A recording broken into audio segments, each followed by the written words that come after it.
दोस्तों पर भरोसा करो। स्कूल की छुट्टी अभी हुई ही थी। नानी बच्चों को लेने पहुंची, लेकिन यह क्या, रोहन किधर चला गया? कितनी अजीब बात है। अपने दोस्तों को छोड़ रोहन कक्षा के कुछ बदमाश लड़कों से बातें कर रहा था। रिया ने हक से पूछा, रोहन, तुम उन दोनों से कैसे बात कर सकते हो? ये सबको कितना सताते रहते हैं। रोहन ने एक वीडियो गेम दिखाते हुए कहा, अब वे दोनों मेरे दोस्त हैं। देखो, उन्होंने मुझे नया वीडियो गेम भी दिया है।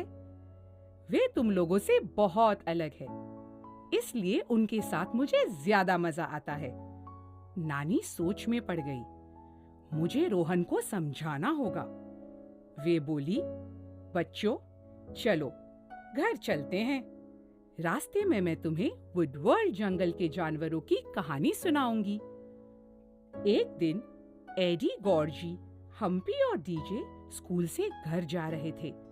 वे पक्के दोस्त थे और सब काम एक साथ किया करते थे। लेकिन उस दिन एक दोस्त उनके साथ नहीं था। एडी बोला, पता नहीं यह एजे किधर गुम हो गया है। तभी डीजे बोला, हाँ, मैंने उसे क्लास में तो देखा था। अचानक वह कहीं चला गया। डीजे परेशान हो रहा था और एजे की हरकत से दुखी भी था। बात अजीब लग रही थी क्योंकि वे कभी अलग नहीं होते थे। फिर डीजे जोर से बोला, वो रहा, एजे वहां है। वे सब दंग रह गए। उन्होंने जो देखा उस पर उन्हें विश्वास ही नहीं हो रहा था। एजे उनकी ओर चला आ रहा था, लेकिन वह तो कालू और चिट्टा के साथ हंसते बोलते खुश लग रहा था। यह कैसे हो गया? उन सब की तरह एजे भी कालू और चिट्टा से चिढ़ता था। फिर अब एजे उनके साथ क्या कर रहा था? कालू और चिट्टा दुष्ट थे। वे क्लास में हरदम किसी न किसी को सताते रहते। उनकी क्रूरता से परेशान होकर हर कोई उनसे दूर रहता। एजे बहुत नर्मदिल था और सबका ध्यान रखता था, पर अब वो इन दोनों बदमाशों के साथ क्या कर रहा था, कुछ समझ नहीं आया। एजे धीरे धीरे चलकर एडी और उसके दोस्तों तक आया। गॉर्जी पूछ बैठा, तुम्हें क्या हो गया है? उन दोनों बदमाशों से तुम्हारी दोस्ती कब से हो गई? एडी ने पूछा, तुम भूल गए कि वे हमें स्कूल में कितना तंग किया करते थे? एजे ने आराम से कहा, हमारी दोस्ती कुछ दिन पहले ही हुई है। आज वे मुझे संगीत के एक कार्यक्रम में भी ले जा रहे हैं। हम्पी बोला, संगीत का कार्यक्रम? क्यों भाई? एजे ने शान से उत्तर दिया, मैं उस कार्यक्रम में गाऊंगा। सही बोलूं तो मुझे कालू और चिट्टा के साथ मजा आता है। वे तुम लोगों से बहुत अलग है, बहुत मजेदार है। वे मुझे बोर नहीं करते। गॉर्जी ने एजे का विरोध किया। वह बोला, लेकिन एजे, तुम्हें पता है ना कि कालू और चिट्टा हमारे दोस्त नहीं हैं। फिर तुम उनके साथ किसी भी कार्यक्रम में कैसे जा सकते हो? एजे ने पूरे विश्वास से कहा, मैं उनके साथ जाऊंगा। मैं इतने अच्छे मौके को हाथ से नहीं निकलने दूंगा, और वह भी केवल इसलिए क्योंकि तुम ऐसा चाहते हो। मुंह बनाते हुए एजे वहां से चला गया। एडी बोला, ठीक है, हम भी साथ में चलेंगे, क्योंकि वे दोनों बहुत खतरनाक लोग हैं। हमेशा की तरह एडी अपने दोस्त की सलामती चाहता था। तुरंत एजे ने मना किया, नहीं नहीं, तुम साथ नहीं चल सकते। सीटें सीमित है और तुम सबके लिए जगह नहीं होगी। अपनी नाक ऊंची करते हुए एजे वहां से चला गया। अगले दिन एजे, कालू और चिट्टा गर्व से चले जा रहे थे। एजे ने कहा, संगीत कार्यक्रम बढ़िया रहा। मैंने पहली बार मंच पर गाया है। कालू और चिट्टा मन ही मन में हंसे। वे एजे को बुद्धू समझते थे। उन्हें लगा कि एजे को बेवकूफ बनाना कितना आसान था। एजे यह बात समझ ही नहीं पाया कि वास्तव में वे उसके ऊपर हंस रहे थे। कालू हंसते हुए बोला, हमारे साथ रहा करो, फिर देखना कितना मजा आता है। एजे से दोस्ती का दिखावा करते हुए चिट्टा भी बोला, हाँ सच में तुम्हारे उन बेकार दोस्तों के मुकाबले हम ज्यादा होशियार और सजीले हैं। एजे उनके साथ मिलकर हंसने लगा। तीनों आगे चलते गए। आगे जाकर एक लंबा पुल आया। वह कच्चा सा पुल रस्सियों से बंधा हुआ था, पर वुडवर्ल्ड जंगल पहुंचने के लिए एक वही रास्ता था। दो पहाड़ों के बीच में वह पुल खतरनाक तरीके से झूल रहा था। डरते हुए एजे ने पूछा, क्या और कोई रास्ता नहीं है? उसके प्रश्न पर ध्यान न देते हुए कालू और चिट्टा ने पांव पुल पर रखे और आगे बढ़ गए। एजे उनके पीछे पीछे चलने लगा, लेकिन उसे बहुत डर लग रहा था। पुल कुछ ज्यादा ही झूल रहा था। जब एजे ने नीचे की ओर देखा, उसे एक गहरी खाई दिखाई दी। डर से बेहाल एजे चीख कर बोला, मेरे लिए रुको। कालू और चिट्टा उस पर हंसते हुए बोले, क्यों? पुल पार करने से तुम्हें डर लग रहा है? एजे नहीं चाहता था कि वे उसका डर भांप जाएं, इसीलिए वह हिम्मत से आगे चलता गया। तड़ाक! उफ! अचानक पुल का एक पट्टा टूट गया। एजे नीचे खाई में गिरने ही वाला था। उसी क्षण एजे ने अपने हाथों से अगला पट्टा पकड़ लिया। अब पुल और भी ज्यादा हिलने और झूलने लगा। डर के मारे एजे के चेहरे पर हवाइयां उड़ने लगी।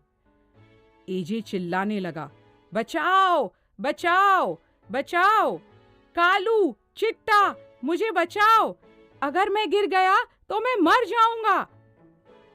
कालू और चिट्टा बहुत आगे निकल गए थे। एजे की चीख सुनकर वे पीछे मुड़े और देखा कि एजे खतरे से जूझ रहा था। उसकी मदद के लिए जाने से वे खुद बहुत डर रहे थे। यदि वे भी उसकी तरह लटक गए, फिर क्या होगा? एजे को उसके हाल पर अकेला छोड़कर वे मुड़े और एक बार फिर आगे चल दिए। एजे को विश्वास नहीं हो रहा था। ये नए दोस्त किस प्रकार के थे? उसे अपने पुराने दोस्त याद आने लगे। वे कभी भी उसे ऐसे खतरे से जूझने के लिए अकेला नहीं छोड़ते। कालू और चिट्टा जल्दी जल्दी घर की ओर जाने लगे। तभी उन्हें एडी, हम्पी, गॉर्जी और डीजे ने देख लिया। कालू और चिट्टा को अकेला देखकर वे रुक गए। एडी को शक हुआ। उसने पूछा, एजे कहाँ है? वह तुम्हारे साथ गया था ना? कालू और चिट्टा उसे चिढ़ाते हुए बोले, जाओ अपने बेवकूफ दोस्त को खुद ही बचाकर देख लो, कितना बोर करता है। कहकर दोनों वहां से भाग गए। एडी और उसके दोस्त एक दूसरे को देखते रह गए। एडी सोचने लगा, उसे बचा लो, लेकिन कहां से बचा लो? कालू और चिट्टा का क्या मतलब था? तभी उन्हें एजे की आवाज सुनाई दी, बचाओ बचाओ बचाओ! एडी चौंक गया। अरे, यह तो एजे की आवाज है। लगता है जैसे वह किसी मुसीबत में है। चलो चलकर देखते हैं। बचाओ! पुल पर एजे की हालत देखकर वे सब स्तब्ध रह गए। एजे जिस पट्टे के सहारे लटका हुआ था, वह किसी भी समय टूट सकता था। एडी चिल्लाया, एजे, घबराओ मत, हम तुम्हारे पास ही है। हम तुम्हें गिरने नहीं देंगे। तुम पट्टा पकड़े रखो। एडी, हम्पी, गॉर्जी और डीजे को देखकर एजे की सांस में सांस आई। उसमें एक नई आशा जाग उठी। चारों दोस्त जंगल की ओर भागे। वहां उन्होंने पेड़ों की लंबी लंबी बेलों को जोड़कर एक मजबूत रस्सी बनाई। फिर वे भागकर एजे के पास आए। पुल पर धीरे धीरे चलते हुए वह जैसे तैसे एजे के पास पहुंचे और रस्सी उस तक फेंकी। एजे ने झट से उसे जकड़ लिया। हे भगवान, रस्सी टूट गई। एजे गिरने ही वाला था, लेकिन डीजे और एडी ने उसे पकड़कर ऊपर खींच लिया। अपने अपने माथे से पसीना पोंछते हुए वे सब पुल से सुरक्षित उतर आए। एजे ने राहत की सांस ली। यह उसके जीवन का सबसे डरावना पल था। उसने अपने दोस्तों को देखा। उसकी आंखों में शर्म भर आई। दुखी मन से एजे ने कहा, मैं तुम्हारे साथ वफादार नहीं था। मुझे माफ कर दो। तुम ही मेरे सच्चे दोस्त हो। आज मैंने यह सबक सीखा है कि मुसीबत के समय सच्चे दोस्त ही मदद करते हैं। कालू और चिट्टा मेरे सच्चे दोस्त नहीं थे। एडी, डीजे, गौरजी और हम्पी ने प्यार से एजे को अपनी बाहों में भर लिया। माफी का सवाल तो उठता ही नहीं था। उन्हें अपना प्यारा दोस्त मिल गया था। यह कोई कम था? एजे के तजुर्बे से उन सब ने भी एक नया सबक सीख लिया था, और वह था कि दोस्तों के प्रति वफादारी से ज्यादा और कुछ भी जरूरी नहीं होता। उन सब ने एक दूसरे से वादा किया कि न केवल वे हमेशा दोस्ती निभाएंगे बल्कि वफादार भी रहेंगे। कहानी सुनकर रोहन को बहुत शर्म आई। उसने कहा, नानी, मैं समझ गया कि आप मुझे क्या बताने की कोशिश कर रही थी। औरों की तरफ देखते हुए वह बोला, मुझे माफ कर दो।